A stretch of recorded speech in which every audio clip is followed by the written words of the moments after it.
So, I Love Boosters was written and directed by Boots Riley, and it stars Kiki Palmer, Taylor Page, Naomi Ackie, Isaac Gonzalez, Poppy Lou, Demi Moore, Don Cheadle, Lakeith Stanfield, Will Poulter, a whole bunch of people appear in this movie. And it's about these women who they steal a whole bunch of high-end fashion items and try to sell them again for much discounted prices and such. But when someone higher up discovers their schemes and such, they try to stop these girls. So this was a movie that I was looking forward to mainly because of Boots Riley. Boots Riley is a musician, but he's also gotten involved with, writing and directing movies and such, particularly Sorry to Bother You from a few years back, which was a movie that I thought was criminally underrated, and I'm actually surprised that the movie didn't actually do a whole lot for him.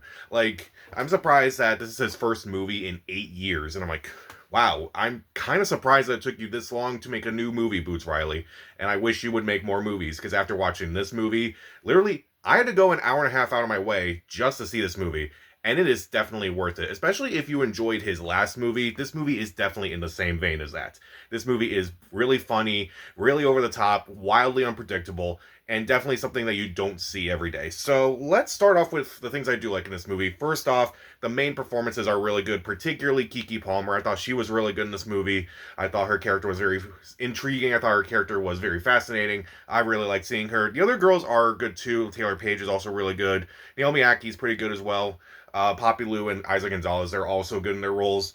The other people who did surprise me, though, were some of the supporting roles, like Demi Moore, who plays this absolutely horrible person. She does a really good job as playing this really horrible person. Don Cheadle also really surprised me. You don't really see a lot of Don Cheadle in the marketing and such, so when you do find out who his character is, it's like, oh, that's Don Cheadle right there. I did not expect that from you, dude. Like, that is impressive. And he's actually really funny in this movie, too. Will Poulter also has a few funny moments in this movie. Lakeith Stanfield has a few interesting things in this movie. But the movie overall is absolutely hilarious. There are so many moments where I was like, I really wanted to laugh out loud, but there were other people in the theater, and it kind of felt weird just kind of like laughing out loud. Like, there are just so many weird moments in this movie. If you saw Sorry to Bother You and were put off by some of the weird things in that movie, the weirdness factor in this movie is even greater than that. Like, there's a lot of weird moments in this movie that I kind of don't want to spoil because that's part of the fun of this movie.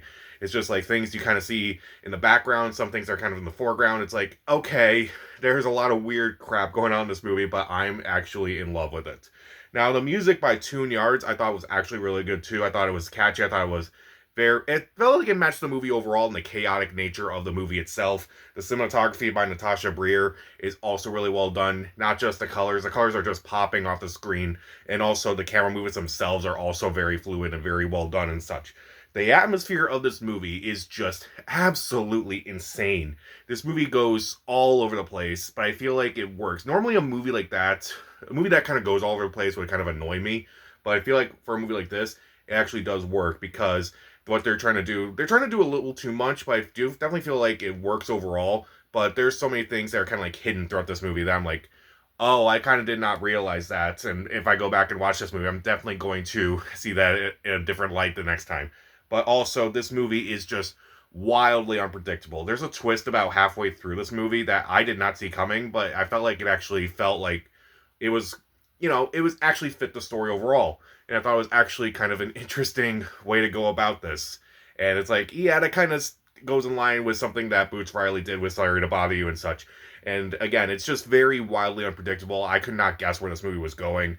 And by the end, it's like, I'm glad I did not look up anything about this movie. I think that's the best way to, the mindset I think people should go into this movie. It's like, if you saw Sorry to Bother You and liked it, then this movie is definitely for you.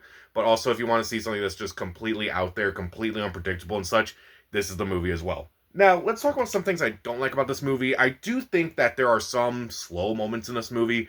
Particularly, I think the movie has a lot of energy to begin with, and then it continues that energy at least through the second act. The third act, I think, slows down a little bit, but there's also some pretty wild stuff in that third act, but I felt like it kind of just slowed it down a little bit. Also, there's some meaningless plot points in this movie.